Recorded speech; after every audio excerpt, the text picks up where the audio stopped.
Fishing down the edge is one of the most deadly ways of catching big carp on commercials, and it's one that you really need in your arsenal if you're going to make the most of your session. Whether you're in a match or a pleasure session, it's great whacking into some big carp down the margins. And today you're going to follow me through a session, how I typically target the margins. We're at Lindholme Lakes, we're on the Laurels Lake, and this is a lake full of massive carp, up to double figures, 15 pounders I've caught out of this lake. So we're going to run through feeding, how much bait to actually put in, what hook baits to use, what rigs, elastics, hooks, everything you need to know to make the most of the margins. The first thing I want to talk through is where you actually fish down the margins, so where you plumb up. Plumbing up is one of the most vital parts of this style of fishing, because if you're fishing in the wrong depths, for example, or the wrong bottom, you could be wasting a potential brilliant peg. So what I'm looking for in the springtime, it's not red hot, it's really windy, so you have to bear with me because the conditions, it's a lot windier than it potentially looks on film. The main factor that you need to consider is being accurate and fishing in the right depth. So I'm looking for around 2.5 to 3 foot of water, because as I mentioned, it's not red hot, it's not summer months, it's springtime, it's not boiling hot, so when you can catch them in, say, a foot of water. So 2.5 to 3 foot of water, which I found here, and I'm going to quickly run you through what I'm looking for. Now, the first thing to bear in mind is use a heavy plummet. I'm using a 30-gram plummet, which is really heavy. You might be thinking it's super heavy for, say, only 2.5 foot of water, but it's great for finding features and actually feeling everything that's on the bottom. Because what I'm looking for is a nice flat gradient slope, not too slope like this, which is going to be horrible, because if I feed my bait here, all my bait's going to drift and go down too far away from where I want to set a trap. So what I'm looking for is a nice slow gradient, which I'm hopefully going to show you now. And as I mentioned, it is windy today, so don't fish too far out. I've only got around, I think it's 6 sections of my pole it is. And you always want to fish into the bank, obviously down the edge, margins, that's what this tactic suggests. But what I'm looking for is a nice flat slope. So as you can see there, just a bristle of my floats out there.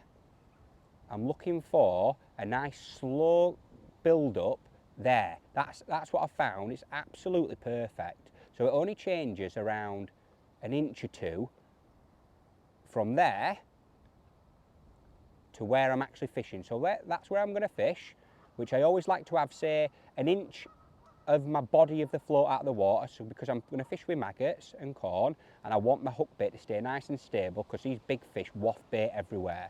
So I always have a little bit of extra line on the bottom, and as you can see, it is super windy, which is why I've not gone far out. But as you can see, it doesn't change that much in depth, which is important, because when fish come in your peg, I don't want my bait wafting everywhere and wafting too far down a slope. But that is my thought process when I'm plumbing up. Always try and find a nice flattish bottom, and at this time of year, stick to around 2.5 foot of water. 3 foot max, to be honest. I won't want to fish in any deeper than 3 foot. If I'm going to fish in any deeper than 3 foot, to be honest, I'll probably fish a short pole. But 2.5, 3 foot of water, keep it to that. Use that big heavy plummet, and that's what my thinking is behind margin fishing at this time of year. Now on to feeding. This is one of the most important parts of this style of fishing. Do not feed your margins at the start of a session. Leave them, let your margins almost build up. You're not doing anything, and what I mean by build up is fish almost feel confident in the swim. But if you plough bait in at the start of your session and catch a couple of fish, you might think, brilliant, this is a great start. But trust me, it'll have a massive impact into how much you catch later on in the session. And what I'm always looking to do with the margins is finish my match or my pleasure session in the margins. And by holding off on bait and not feeding them, you almost give yourself maximum chance of having a good finish. And how I actually feed them is quite a simple process at this time of year. It's either pellets or ground bait. That's what I'm going to draw fish into my peg. That's what's going to bring fish in and get them competing. And what I actually put in my ground bait or my pellets all depends on the venue I'm fishing. Like today here at Lindholme, I know these carp absolutely love corn and maggots. So I'm going to put a nice little mixture into my ground bait, and the ground bait that I've mixed up today is 50% margin mix and 50% F1 sweet. I've mixed it really heavy, so I've added loads of water into that mix, and that's so important when you're fishing with ground bait down the margins, because as I said at the start, I'm fishing in around 2.5 to 3 foot of water, so you need your ground bait and any bait that you're feeding to go down to the bottom and stay there, because if it's too waffly and it's too it wafts up all the time, it's just going to lead to loads of foul hookers and liners. So I've added loads of water to this mix, and I've added a big handful of corn and a big handful of dead maggots, which is a brilliant bait for fishing down the margins, especially in the springtime. Before the fish spawn, they love maggots. I think they really do. They home in on it, and it's great bait for fishing down the margins. So how I'm going to actually feed it, as I said earlier, don't feed this until around 2 hours to go in your match, or 2 hours to go before you start packing up if you're pleasure fishing, and you'll just have a really, really strong finish. And I'm not going to look to plough bait in here. I'm not going to put 15 pots of ground bait in. All I'm going to do is, I've got my little mix here, which has got an odd maggot, an odd bit of corn, and you might be asking, well, you said at the start, well, pellets or ground bait, when would you look to feed either? I'll start with ground bait, and if that's not right, I'll quickly change it to softened micro pellets. All I've done is I've got some fishery feed pellets, I've softened them right up so they're really, really heavy. Again, same principle as the ground bait, got to be heavy so when it goes to the bottom, it stays there. So I'm going to start off by kicking off with ground bait, and I'm going to put one big hand, I'm just going to do one squeeze of the ground bait mix that I've got, and you'll see from the texture and the consistency, it's really heavy. So when that goes to the bottom, it's going to stay there. So it's going to break up really, really, just almost visualise, just before it hits the bottom, it's going to go like that and break up and set the perfect little trap on that flat bottom which I plumbed up on. So I'm going to put one handful in there, then I'm literally going to put the same again, just loose on top, and I'm just going to squeeze the pot a little bit, and what that does, it just gets it through that first foot of water. And that's all I'm going to do to kick off the actual feeding. It's like almost 3/4 of a pot of ground bait. And while I'm doing this, I might be fishing something else. Sorry, that wind is horrendous today, which is why I'm only fishing close in. But I might be fishing something else. So I might be fishing, say, shallow for F1s or short pole. But I'm always going to be looking to prime this up for a strong finish. So I'm going to feed it in there. And this is really, really important now. Try and keep your eye on how I actually feed it. And I'll quickly demonstrate what I mean by that is. So I've got my far bank marker, I'm at the end of my section. That's where I'm fishing.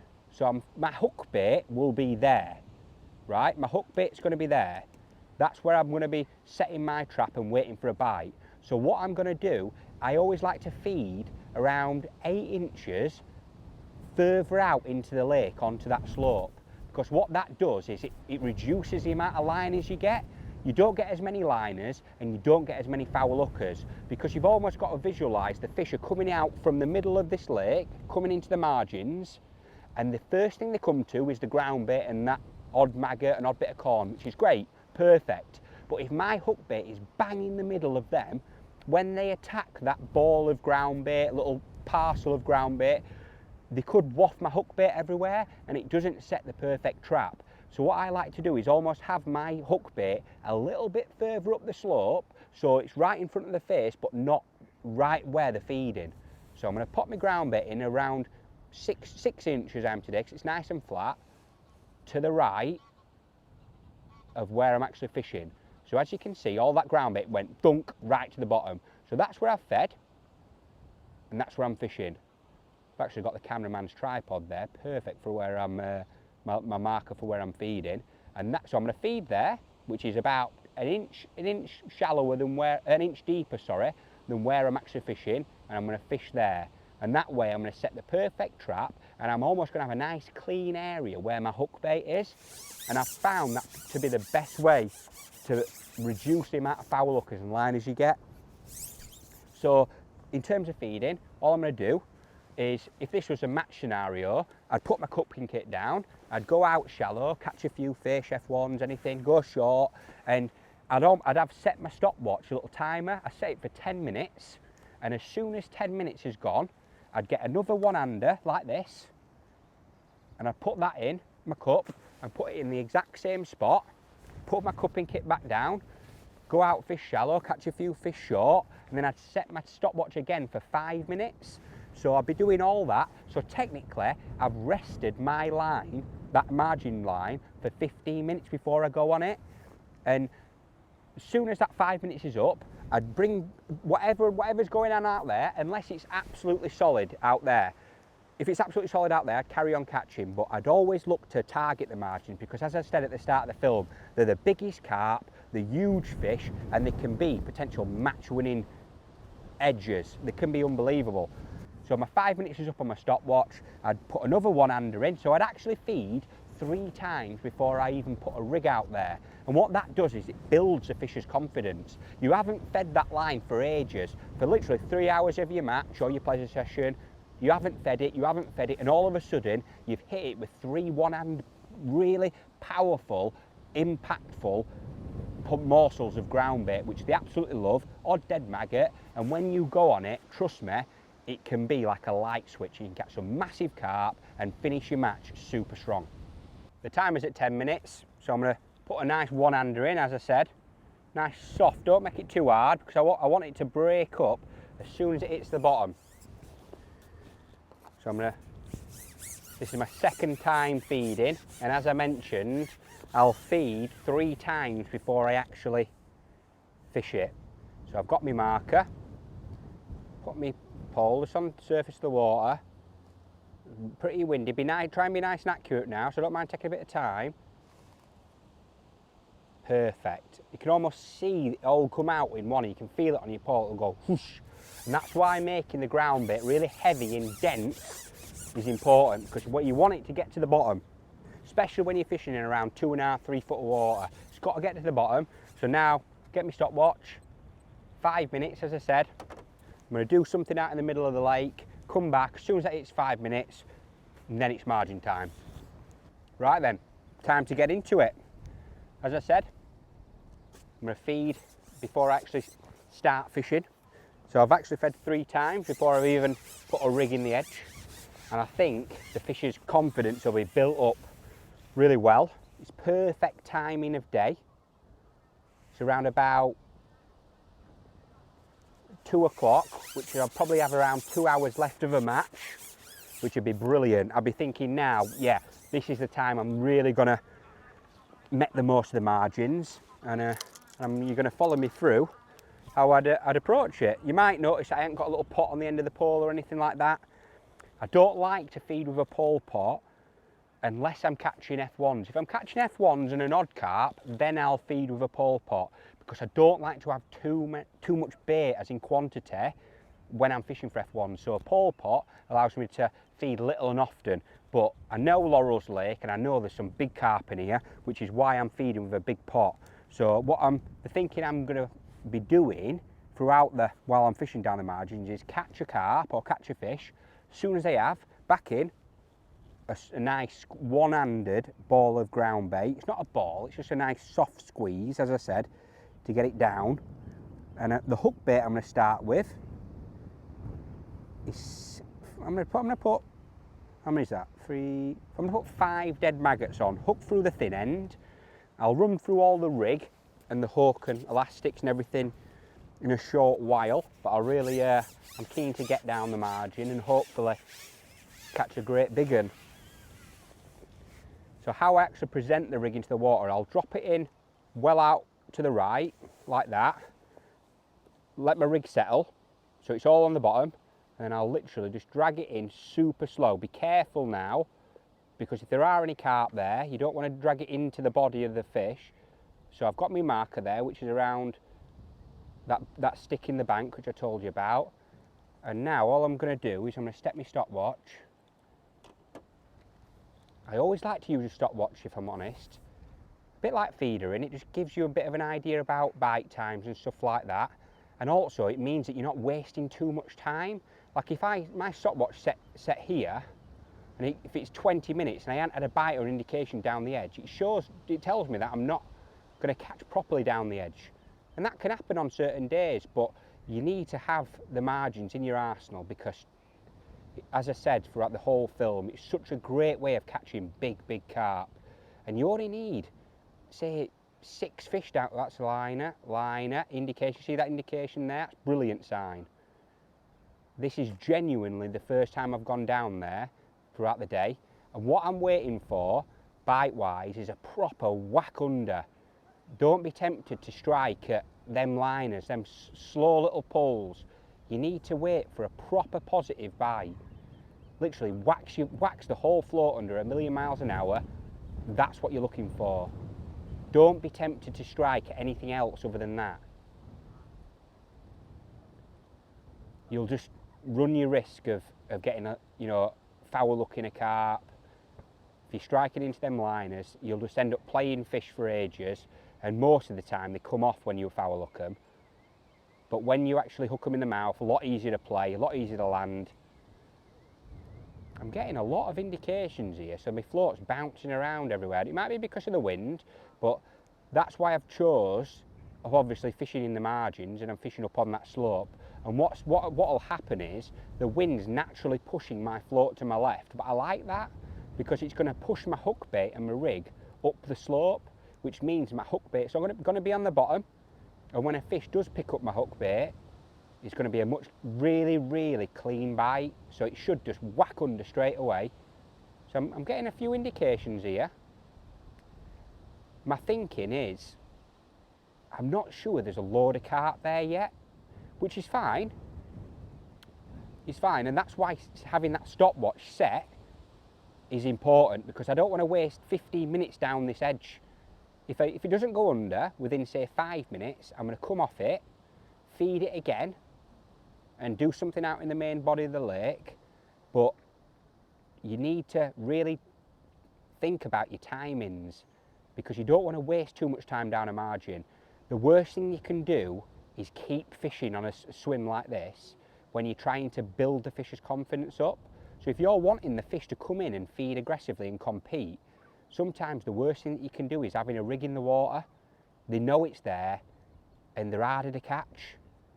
So I've had a few indications, few liners. You'll see on the camera there, my float's moving around a little bit. Float choice again is so important, and I'll run through it all in one, hopefully when we've caught a couple of fish. But you'll see from the float, it's a really visible hollow bristle liner there. Really visible hollow bristle liner. Don't have it shotted too far down. I like to have it like, probably, that's a liner there, so it's moving, so it's going to be a little bit of a false idea of what I'm talking about. But I like to have about just under an inch of bristle sticking out of the water, because what that'll do is it won't fly under all the time. Because if you have your float dotted to a pimple when you're in the margins, you're seeing too much. So you see too many indications, you see too many liners.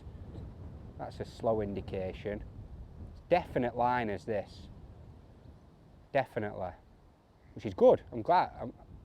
I'm happy because it shows that there's signs of fish. So I'm just going to pull my rig to my right, let that settle there. So it's actually off bottom there, or slightly touching bottom. And I'm going to drag my rig to my left on that slope. So I'm actually further up the bank, as I said, compared to where I've fed. So I've set a lovely little trap there. And I'm not getting loads of liners, which is good. You know, sometimes if you get too many liners and you start really struggling with them, it tells you you're actually fishing in the wrong depth or your bait's wrong. So if I got linered to death here, as in it were hard to fish, you couldn't keep your rig in the water, I'd probably swap my ground bait to micro pellets. I'd feed micro pellets, which are obviously a lot heavier, they get to the bottom a lot quicker, and they suit a deeper water, to be honest. But the way I've mixed my ground bait and the ground bait choice I've chose today, which is that F1 sweet and margin mix, that's a bite. Ooh, that were an indication. Really good. So what I'm going to do now, I had that indication and I've been 5 minutes exactly on my stopwatch. I'm going to put my rig down and I'm going to put another smaller one under now. So only like probably half of the size of what I was feeding originally. And I'm going to set a little trap. It's important when I say a one-hander, I'm not nipping it I'm hardly nipping it. So when I know when it goes to the bottom, it'll just break up just before it hits the bottom. That goes down, perfect. So back in, put my cupping kit down. Nice little time saver. A lot of people put the cupping kit down to the right like that. I like to have it just here, right in front of me. So when I do want to feed, all I have to do, I'm straight in on the cupping kit. Just saves you a little bit of time. And when you are only fishing for, say, an hour and a half of margin action, every second you can save can be the difference between catching a big fish and not, or winning a match and not. So as I said, drop my rig into my right. I'm going to drag it up that slope. I'm super accurate. And you'll also notice from the camera, I've got a couple of little back shot right above my float. That just keeps my line between my pole tip and my float nice and tight and straight. And it means I'm in direct contact with my rig. You know, my rig's not wafting around everywhere because obviously it is windy today, as I said, and your rig can easily move around a lot. But if you've got them, I've got a 2 number 8 microcubes just about 4 inches above where my float is. You'll see it now on camera. It keeps my whole setup and my rig nice and tight. So if I do get a bite, so if that flies under now, I'm straight in on it. And it keeps my rig directly where I want it, which is just a little bit up the slope of where I fed the bait. And you can see that's exactly how I want to have my rig fishing in the margins, around just under about that amount of bristle sticking out of the water is perfect, because you don't want too much, you don't want it literally pinpolled. If it's pinpolled, you'll just see too much and be really tempted to strike into liners. And the last thing you want to do is foul up fish, because it can be absolute nightmares, honestly. You can spend loads of your day playing them foul up carp, and it's so hard to get in, especially when they get to like £10 plus. So I'm going to be nice and patient. Tell you what, I'm slacking, I didn't click my stopwatch. I'm going to click it now, so around a minute. So I'm going to set it to 5 minutes again in my head.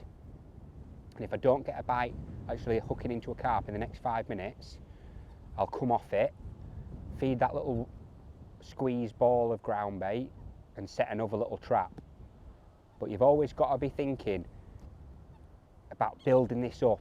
Don't leave it too late, obviously. You don't want to leave it until the last, say, 30 minutes of the match or your pleasure session, because if you do, you haven't got enough time to really make the most of the edges. But if you give yourself last 2 hours of your day, it's perfect, especially in when the weather's warming up as it is. The fish will naturally come in the edges looking for food, and you can have a brilliant finish to your day. But I was really tempted to strike at that then, but I think that were a liner. I'm glad I didn't. Could be a small fish that. If that's not a small fish, it's a humongous carp. I think it's a little fish that on my bait.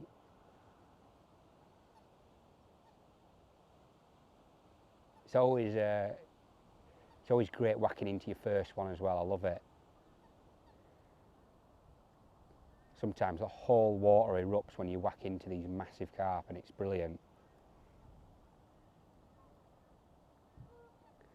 Little fish, as in little tiny roach and perch, can be a nightmare on commercials. You'll all know what I mean. You're fishing down the margins and you've had little nightmare problems from little fish, little roach taking your bait. I feel like that wasn't a bite. Let me check my hook bait. Could have been a line of that. Got a little bit of rubbish on my hook. That's what I'm going to do. So what I'm going to do, I'll put a little one-hander in, as you can see. Soft one-hander. And I hope you can see how active you need to be. You're not piling it in with bait. You're not putting tons and tons in, but you're just feeding little and often and setting little traps all the time. And you might start your margin line. You might start off by fishing and thinking, oh, this is rubbish, this is rubbish. And all of a sudden, if you give it, say, 15 minutes, do something else and come back to it, your peg can just fill up with big carp, and there's no better way of catching them than in the edge, as in like the consistency of catching big fish.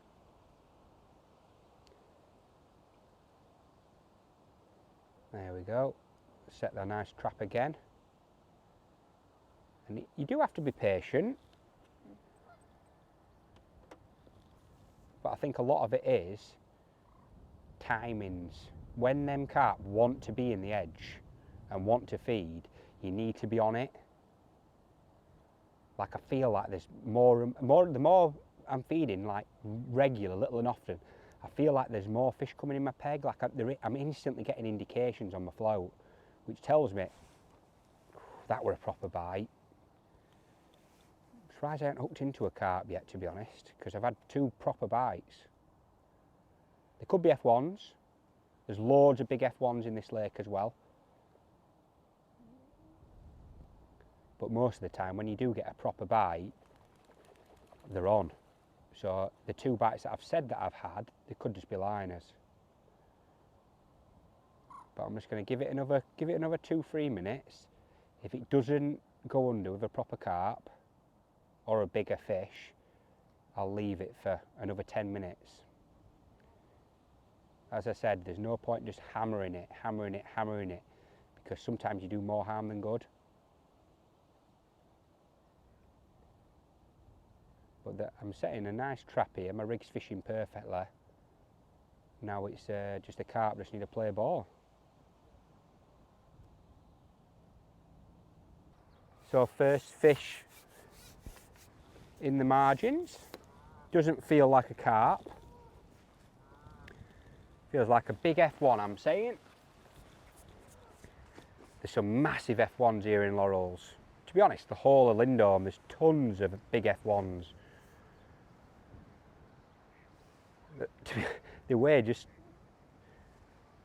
They're absolutely massive. Some of them are like up to 6-7 pound. This one feels like probably 3-4 pound. Let's have a look at her.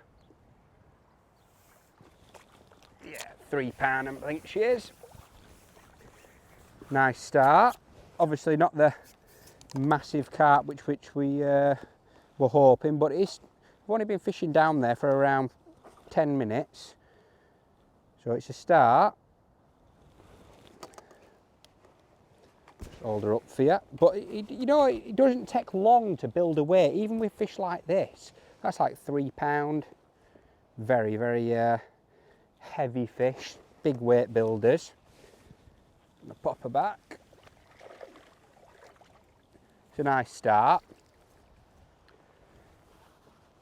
So what I'm going to do now, get my rig,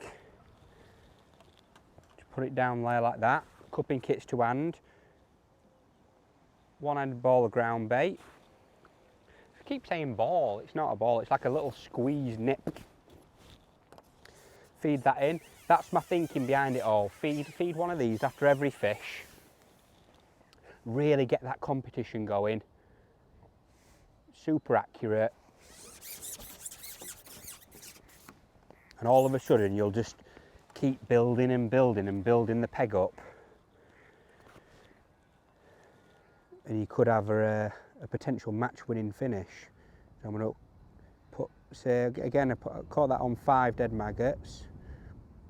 So I'm going to put another 5 on. Always hook your maggots through the thin end when you are putting a bunch on.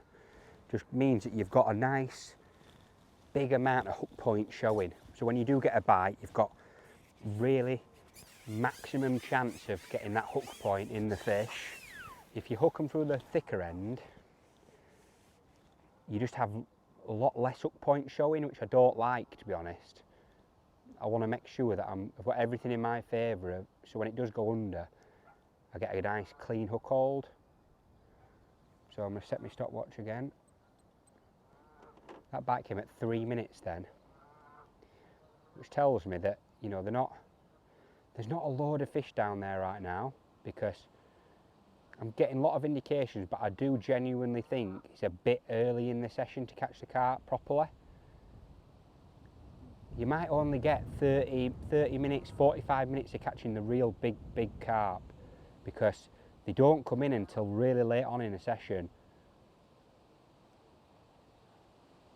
The amount of times you've been, I can imagine you've been packing up, I've done it so many times, you're packing up and all of a sudden you look down in the edge where you've thrown your bait and it's full of big carp tailing up and stuff. They know when they know when the times of day are, they know when the match is finished, they know when your session ends. So you really need to choose your timings perfectly. Because if I was to do this, what I was doing now, say an hour into my match, I think I'd just be fishing the wrong tactic and the wrong line at the wrong time of day. You just waste so much time because the fish don't want to feed in them middle parts of the day. That's where you need to do something out into the middle of the lake. The biggest thing I can stress about this line is make sure you give yourself a chance of having a good finish, and to do that you have to leave it. Don't be tempted to go on it too early because you'll just ruin your chances.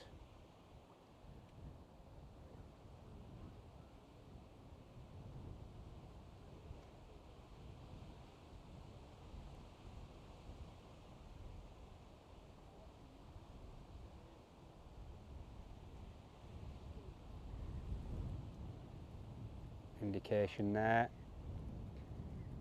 Like I said, don't strike at anything other than a really fast bite. Like you can imagine the hook bait sitting on the bottom like that. Whew. There must got to be a lot of F1s in my peg, that's all I can think.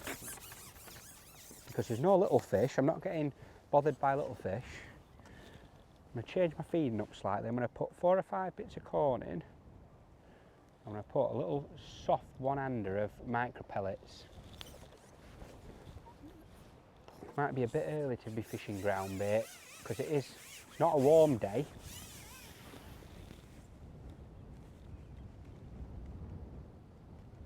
So maybe micro pellets and a bit of corn is the better way of targeting them. But as I said, you're following me through the session. I'm going to take them maggots off. I'm going to put a nice big bit of corn on.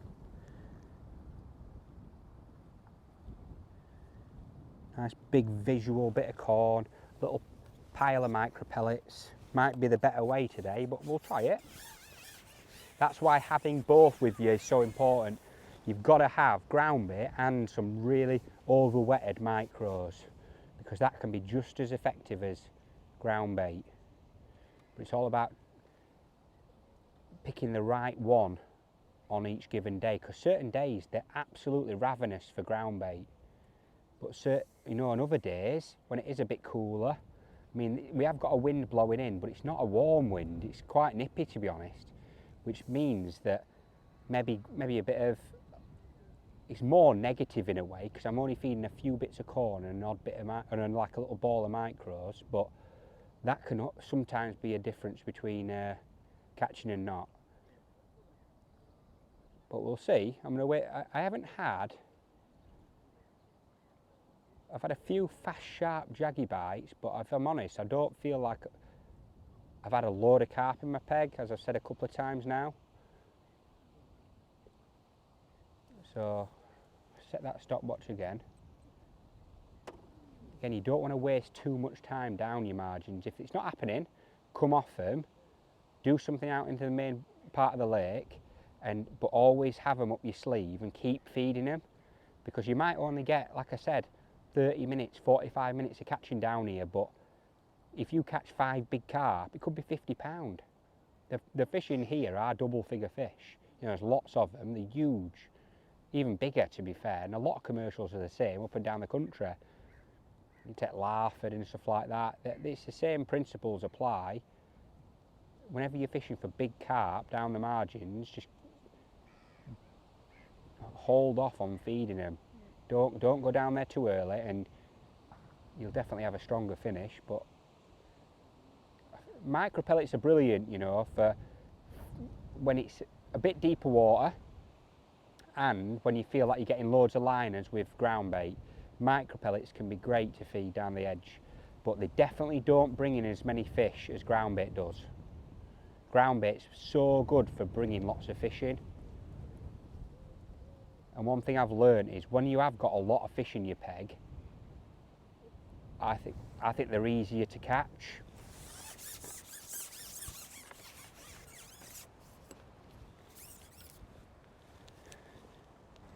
When you are fishing in the margins, your rig and your tackle has to be very durable and up to the task of catching these massive carp, like up to double figure fish. So I'm going to kick off with a hook choice. I've got an XS spade hook on, it's a size 14. This is my go-to hook whenever I'm fishing in the margins.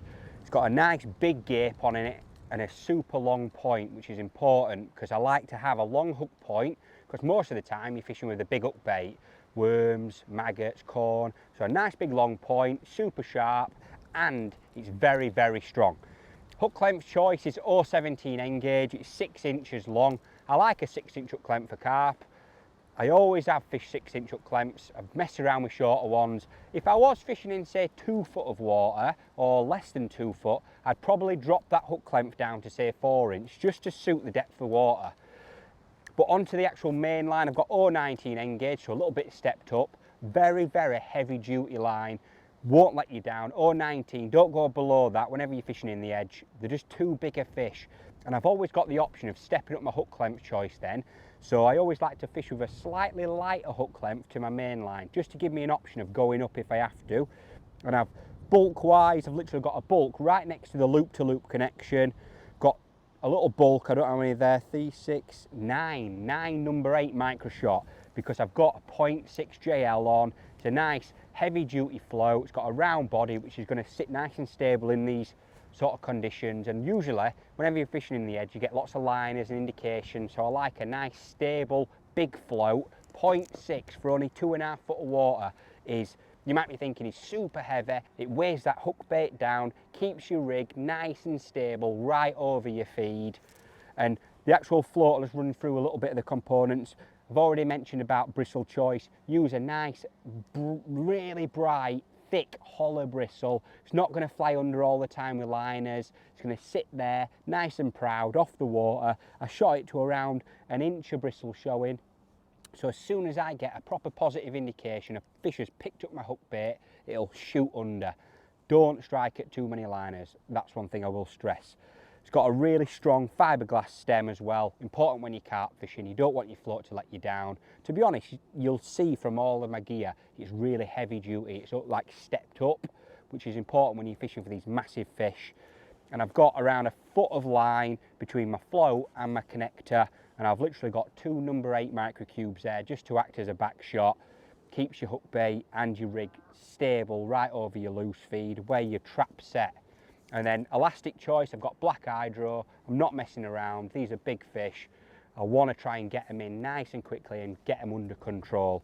And in terms of, one other thing I'll mention is make sure you've got a side puller in your top kits. Whenever you are playing these big fish, you want to be able to get them under control when they're underneath your feet. So if you want to step up your elastic size and gain control, couple of strips of elastic and all of a sudden you'll be able to land them a lot easier.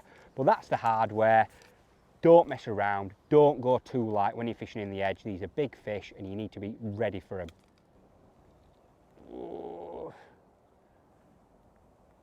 Pull them out of it. Felt a good fish, that one.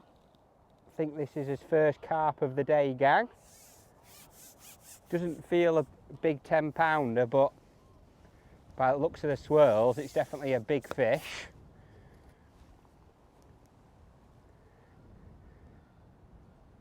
Yes, it's definitely the first carp of the day, which is good. But you can see that black hydro working perfectly. Just really like gets them under control. If you use too light an elastic, these big fish will just run you wild. Really clean bite, that one. Oh, go on. Nice one. Woo! First one of the day, lovely common, about 6-7 pound, I'm saying. Going mad. But as you can see, these are serious weight builders. You don't need loads of these fish in the margins to finish off super strong. Lovely carp, that one. Absolutely nailed in the top lip. And hopefully you saw from the bite how clean it is. That's what you're looking for, that whack. Just going to hold him up for you. Being the first fish of the day and all. Well, technically second, but first proper carp. Oh, very, very, very lively. Tell you what, I've got a bed of rushers there. They know exactly where it is. That nearly went in them. Oh, come here, carpy. So active. Come on.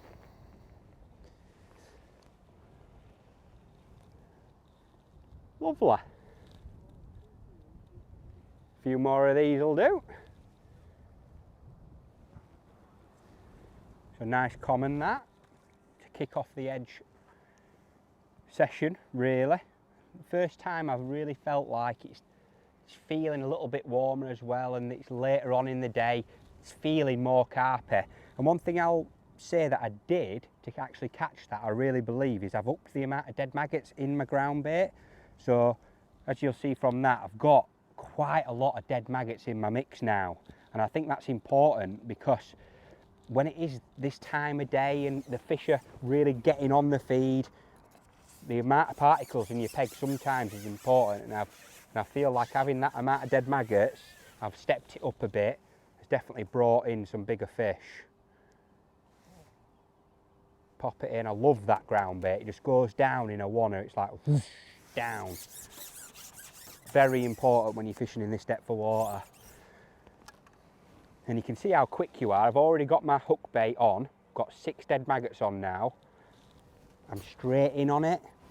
And you might be thinking, as I've said before, why don't you feed with a big, like a pole pot then? I have tried it. I tried it once. Just don't like it for carp. I like to set a trap. And I like to have a really nice little bed of bait on the bottom, and I can put my hook bait just to the left of where it is, like that there. I've got about 6 inches to the left now, and I've got a perfect little trap waiting for another carp. To be honest, that carp really caught me off guard. I didn't realise how quickly it'd go into them rushers, so the next one I do hook, I'm going to have to ship back really quick, because I nearly lost that then. It was right in the rushers. But that's it makes it fun sometimes. Unless you lose a load of fish, then it's not fun.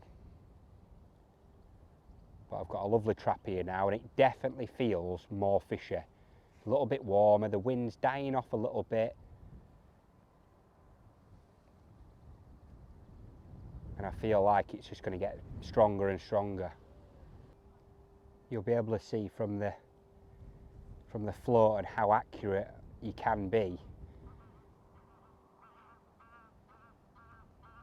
You'll be able to see that rig working perfectly there. That's why I like that big heavy rig in that depth of water. 0.6 keeps that hook bait nice and stable and keeps your rig in perfect fishing condition. Whereas if I were using, say, a 0.2 gram or a 4x12 float in that depth, I just think the carp, they've seen the size of them and how much the disturbance it can create. I just don't think you're fishing as accurately and as efficiently. So get on the heavier rigs, definitely. I think it's a must for these carp.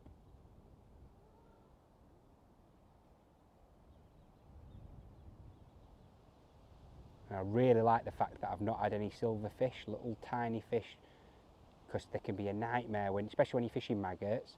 I've not had any today, and that's great. So it tells me that the bait I'm feeding, as in maggots, they're not getting eaten by little fish. So I'm setting a nice trap for some big carp. No, ooh. That's typical. That were a perfect bite. I think it's either a tiny little F1 or a perch. I've got to jinx myself there then. It's a perch. Right. You have made me look a fool. Bye bye.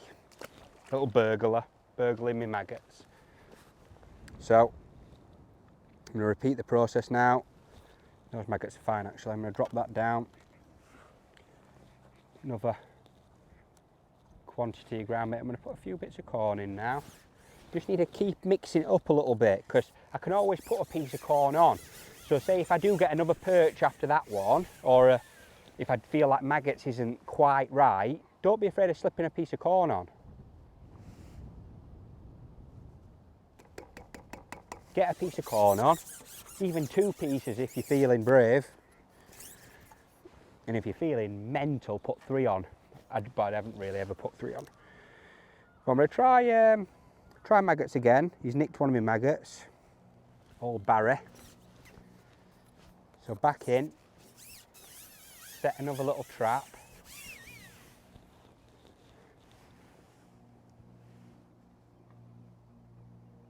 Right, just to the left of that bait. There we are, it's perfect. That is fishing exactly how I'd want it to. The only thing I'm not quite happy with is that I'm putting my pole to the right of my swim. So I'm putting it where the fish, I think where fish will be coming in. So they're going to be coming in from the main body of the lake and then rushes. So I'm going to try now, that's where the beauty of that heavy rig is. I'm going to have my top kit towards the bank. I just think it's another thing that if you can try and have, it's not going to be a disadvantage. And if anything, I think it's going to put a lot less fish off coming into your peg. Because obviously you're further away into the bank, you're not going right where the fish's head, you don't want your pole tip. So that's why I've got like probably a foot and a bit of line between my float and my tip, keeping them back shot just above the water. Still keeps my rig nice and stable, but I like to have my pole as far away from the fish's head as I can.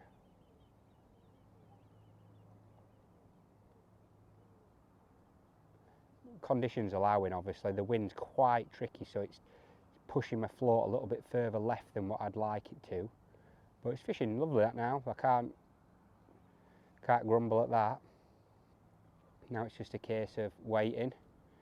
There's definitely bigger fish coming in my peg, and that's a big liner there. Hopefully the cameraman's on that, because that were a typical example of a lot of people who would have struck at that. But you can almost envision, is that a word? Envision? Well, I'm making it up now anyway. You can almost envision a carp's tail flicking your line, or a big fish flicking the line, which can cause that movement to the side. That looks little fishy. It's not little fish. You'll know what I mean by little fish. You see the float, it just dragged under slightly. The bites you're after, gang, are literally flies under 1,000,000 miles an hour. You cannot miss them. It's a lot warmer now, like you'll be able to see on camera. It's like it feels so much warmer, the wind's dying down, and these are the perfect conditions to be catching in the margins. And usually later on in the day the conditions will get a little bit better, a little bit easier to fish, because earlier the wind was so hard work. But that's why it's important to keep these edges up your sleeve and not fish them too early. So it's fishing lovely, that float now. I'm right over, just a little bit to the left of my bait. I'm waiting for that proper whack under, which is hopefully going to come pretty soon. But when you do get these big fish like rocking up, and you can get them lined up, it's very like you're getting the same, really good rhythm of catching them. And you don't have to go mental to catch them like either. You only need like 5 or 6 big fish to finish your day off. Is a mega way to finish. That's a big liner or a little fish. Big liner. Saw my whole float move around 8 inches then. So it tells me they're there. So I might have to change my hook. Oh, that were a proper fast bite. Tell you what I'm going to do. I'm going to pop a grain of corn on.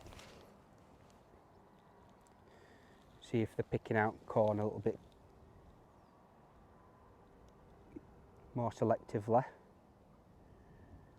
But you'll see, what I always do is I always put my hook bait on, like that, and I'll drop my top kit down, keep my rig there, and then I'll feed because I'm straight in on it then.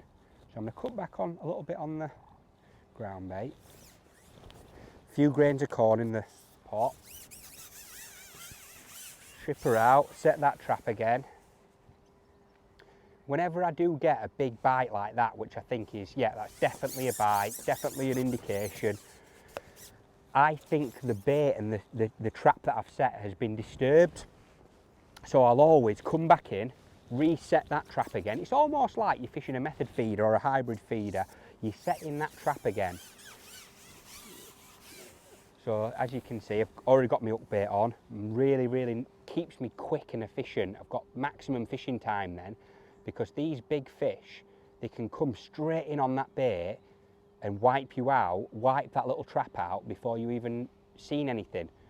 So that's why you need to be really quick on it.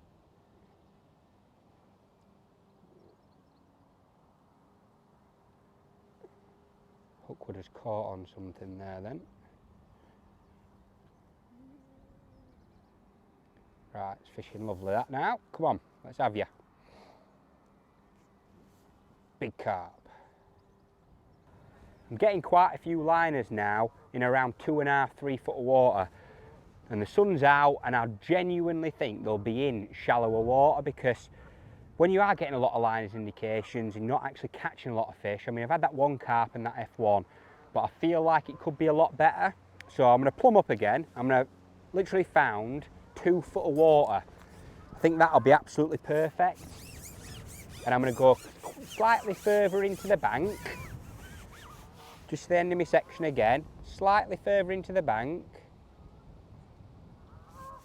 To about there. That'll be absolutely perfect. I've got a lovely marker as well. And the bottom seems nice and flat. A little bit slopey there, but it's not too bad. So I'm going to feed my bait quite tight to where I want to fish. So I'm going to feed my bait, say, there. So I'm going to see if changing the depth of water, as in going shallower, brings a little flurry, because I think there's fish there, I really do. I think there's enough fish there for me to be catching better and more consistent than they am. So I think the depth of water, that's one thing to always try and play around with. If you are getting loads of liners but not catching, come in shallower water, especially when the sun's out, it's feeling warmer. I think they're going to be in slightly shallower water. Let's see how we get on with it. Might be totally wrong, but I think I'm right.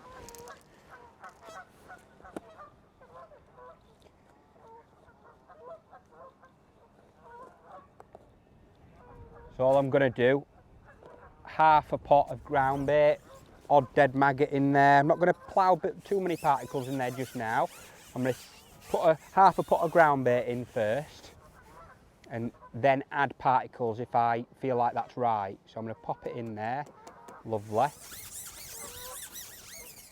I'm going to give that around 5 minutes, and I'm going to go straight in over the top of it.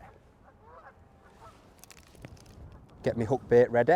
I'm going to put 6 maggots on.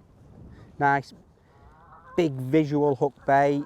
Hopefully the little fish aren't going to be able to get it in the mouth either. Nice big hook bait. I tried corn, and to be honest, it was rubbish. Don't know why. Maggots seems to be miles better today for getting actual proper positive bites.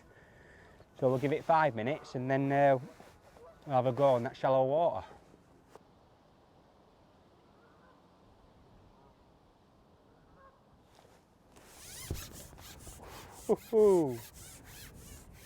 First drop in on that shallower water. It's not a carp. I think it's an angry, could be an angry little carp, but I saw it jump out of the water. I think it's an F1. Big one though. That's literally 20 seconds into the cast. Is it called a cast and a pole? Whatever it is. 20 seconds into the oh, it's big F1. Oh, nice F1 that. Lovely. But it just shows how changing the depth of water, literally going shallowing up around 8 to 10 inches, can result in a big chunky F1, close to 3 pound. And I've not changed anything in terms of the rig or the components. I've literally just changed the depth and gone closer into the bank.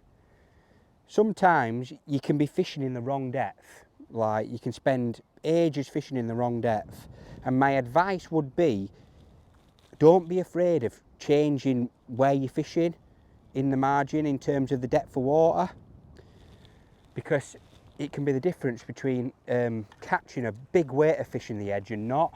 So don't just be like stubborn and thinking, oh, the edge was rubbish today, but changing that depth of water can be massive, especially when you've got a bank like that that you can fish into. So you'll see from that shot there, I've literally got probably a third of my pot full of the loose ground bait and an odd dead maggot.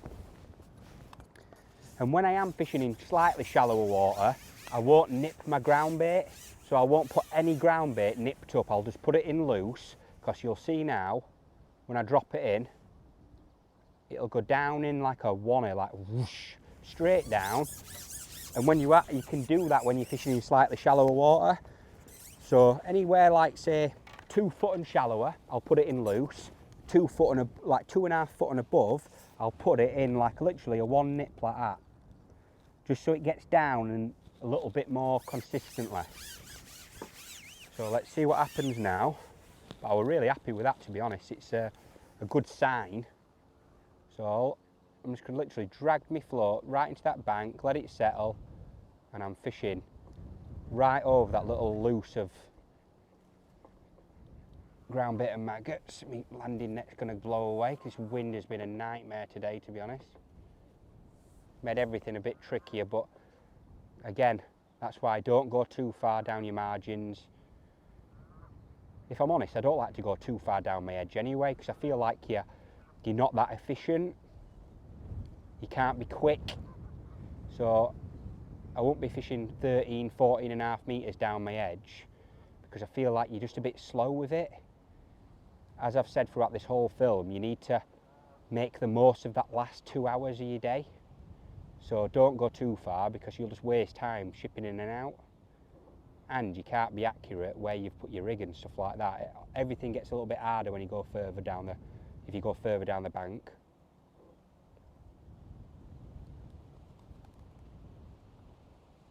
Really nice clean bite that as well, which tells me that the bottom that I'm fishing on is quite nice.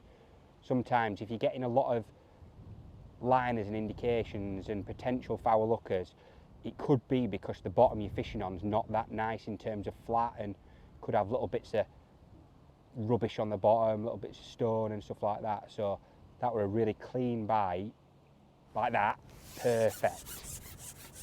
Really clean bite, whack under, that's what you're after. Feels like another F1 this one, to be honest. Still big fish. It's pulling like mad that now. They're still big fish, and you don't need loads of them to build a good weight. But coming into that slightly shallower water is miles better. Another 2.5 pound F1 I'm saying that one is. Nice one. Absolutely nailed.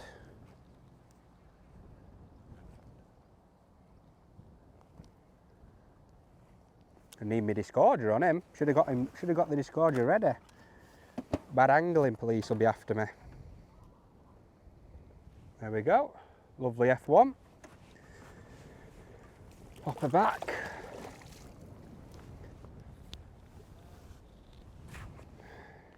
The only thing I will say is that sometimes when you are fishing in shallow water, it can be great for F1s and stuff like that and getting consistently fish, but that's consistently catching, like say, those size fish. But if I was trying to target the bigger fish like later on in the session, like I am doing, I'd always try that 2.5, 3 foot line first, because I feel like that's where the big fish will naturally want to feed at this time of year. Because as I said, it's not red hot, it's not warm, well, it is kind of warm, it's not cold, but spring day, really. Typical spring day. This sun is definitely warming up things, which is meaning the fish are coming into shallower water. So I hopefully will get a few more bigger fish along with those F1s as the session progresses, but if this was at match conditions, I'd still have the best part of, like, say, an hour and 10 minutes left down that edge. So you've still got loads of time left to build a big weight. But don't neglect your other lines as well. That's one thing I'll say in a fishing scenario, you know, don't neglect the other lines that you've got going on in your day. So if it's pellets short, say, or I don't know, casters shallow, try and keep those lines going as well, because if this margin line doesn't come good, you still need somewhere else to go. So just because it is the last 2 hours of a day, and you can't just be really, really stubborn thinking, oh, I will catch down the edge. Sometimes they don't come in down the edge, and the best line could be short pole. So make sure you've got at least 2 options going throughout your match or your pleasure session. I find it quite hard to say session. I keep saying session. Pleasure session. So make sure you've got at least 2 parts covered. That way, if this doesn't work and you don't catch on it, you've always got somewhere else to go. So make sure you've got at least 2 areas that you're feeding constantly.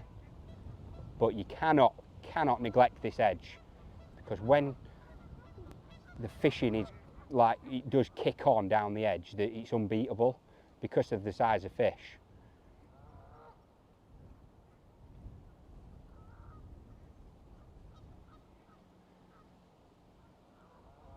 That float's fishing absolutely perfectly. Like, even in 2 foot of water, I'd still use this 0.6 float because of the stability factor. Look at how stable that rig is. It's right over me bait.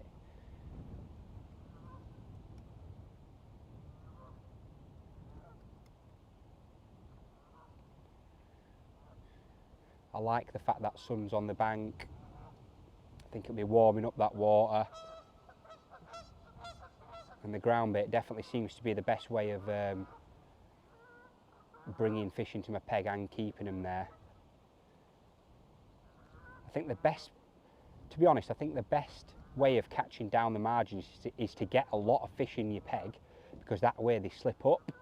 If you get more than, say, 3 or 4 fish in your edge at one time, I think they're easier to catch because the competition's more, and they're less likely to be a little bit spooky of the bait. They're less likely to avoid your up bait. But a big part about it is finding the right depth that the fish want to feed at. Like, obviously, I've had 2 F1s in about, less than 3 minutes fishing. The F1s want to be in shallower water, it's obvious. There, that looks like a carp, to be honest. Need to ship back quite quick. That is 100% a bigger fish, because it's trying to pull me in the lake. So that's a really positive sign. That shallower water has definitely been a good move. This feels a nice carp. Or could be a massive F1, to be honest, but it feels big. Big F1, that. But it just shows, but it definitely proves that certain fish, like F1s, for example, 3 F1s in about 6 minutes of fishing for about well over £10 now. If I get it in, that is. Oh, terrible netting. Whereas it always amazes me as well with certain fish. So that's a good £3 plus that. Easy. Big F1. Certain fish don't want to feed in literally 8 inches deeper water. I caught 1 F1 and I've had 3 in 6 minutes fishing. It's mad. And a lot of the time the fish will tell you where they want to be. And what I mean by that is, because I was getting a lot of liners, and I said from the actual start of this film, I felt like there was quite a lot of F1s in my peg. You just have to find where they want to actually feed. And part of me is tempted now to put a pot on and fish for the F1s, like, as in make the most of this session, because each peg's different on each given day. And the best way of targeting F1s, I think, is to feed with a pot like that and feed little and often. But I really want to try and catch a bigger carp, to be honest. I want to get towed in. I felt like that were a bigger carp then. It nearly pulled me in the lake. And it's nice to get the bites. Again, hook bait's already on, rig's ready. Within a matter of, say, 10 seconds, I'm banging over the top of that bait that I fed. There we are. Just a lot more confident with in that shallower water now. It feels so much better because this sun is definitely warming everything up. My hands are warmer, and the fish will want to be in shallower water if this sun's out. So the best chance I think we've got of finishing this session really strongly is in this shallower water. I mean, I can't get in any shallower water, it's impossible because I'm tight to the bank now. So I'm in the optimum place. Now it's a case of continuing the feeding and hopefully a few bigger carp rock up.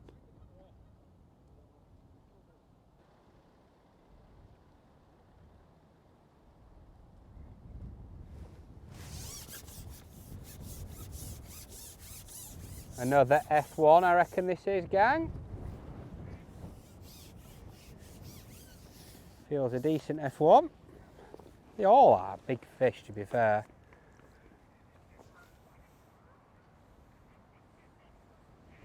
You can soon build a weight even with these. So if you're catching these along with an odd big carp as well. It's actually a little baby carp, that one. Teeny tiny carp, probably one of the smallest carp in Laurels, that, but a lovely fish, couple of pound. Cracker, let's see if we can catch a bigger one. Even them F1s, they're such big weight builders. You don't need loads of them to have a strong finish. Like I mentioned before, I'm going to hook my bait up and then feed. Just so I'm nice and efficient. I'm straight on my bait then. With the size of fish I'm catching, I'm gonna swap it up. I'm gonna put a few dead maggots in my mix. I'm gonna put my pole pot on. I think this is gonna be a better way of fishing for them. I really do. Stop me landing net blowing away. So I'm just gonna get my ground bait. Literally put it in that medium pole pot, just loose. The elastic's been stretched out a little bit there. Need to tighten that up. I feel like this little and often feeding approach, rather than the bigger pot, will be better for the size of fish I'm catching. So I'm going to get my pot in first. Let it, all that ground bait just empty out. There you go. Literally empties, goes straight to the bottom. Pull my rig right over the top of it. And I'm just slightly to the left of it, like that, and I've got a perfect little trap there. There we go, another fish. Ooh, I think I did a foul up that one. Look at that, I've got a scale on. First fish I foul up today, that is. Maybe feeding with that pot isn't the right way, maybe it's just got... But this is all the little things that you need to try out. So I'll foul up to fish there, but I'm just going to try it one more time because it definitely got an instant response. Didn't feel a massive fish, it felt like one of them F1s again. So I'm going to get my ground bait in again. Let the pole pot hit the surface and it'll just empty out like that. Drop my rig just to the left of it. Caught on the branch there. Now I tell you what, it's getting, there you go, that were a really positive bite. But it just shows, look at how the change in the feeding, again, like that pole pot on there, this feels like a big fish. I love it when you whack into them, it's great. Tell you what, I reckon that's going in them rushers. Oh, it's airy this. This is definitely a big carp. Oh, he's going right in him. Oh, I tell you what, you wouldn't want anything lighter than this on. That fish there has literally pulled me all the way through them rushes. And he's going out towards the middle of the lake now. Look at that. Might be better off with red hydro here today. Flipping heck, that is crazy how hard that fish just pulled then. But this feels like a biggest fish we've hooked today by a mile. I'm quite happy with that pole pot, to be honest. I feel like that's a nice way of feeding and fishing for them. You're almost setting a little trap instantly then. It's like a little, almost like a method or a hybrid. You're straight on top of the bit of ground bait that you're feeding. And this shallower water has been miles better. As I said, a couple of little strips of the elastic on the side puller, and you're in a bit more control. Oof, I say that and he's going bolting out, but don't be afraid of letting go a little bit. Feels a decent carp, this one. If it's an F1, it is a record breaker. It does feel a good carp. But all the hardware, as I mentioned in my hardware chart, it's all tailored towards making the most of this last part of the day. Everything's beefed up. The main line, the hook length, the hook. Everything's tailored towards making the most of this edge. Look at that, beautiful fish, that one, big mirror.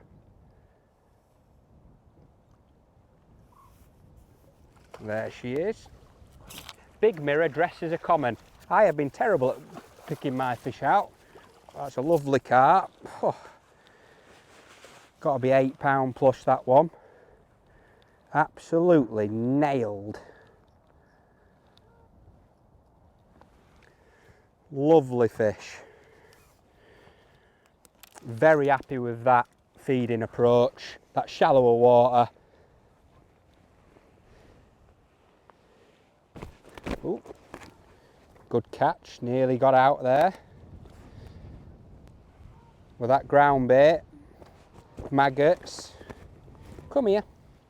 Shallower water. That has been the boy today. Beautiful fish.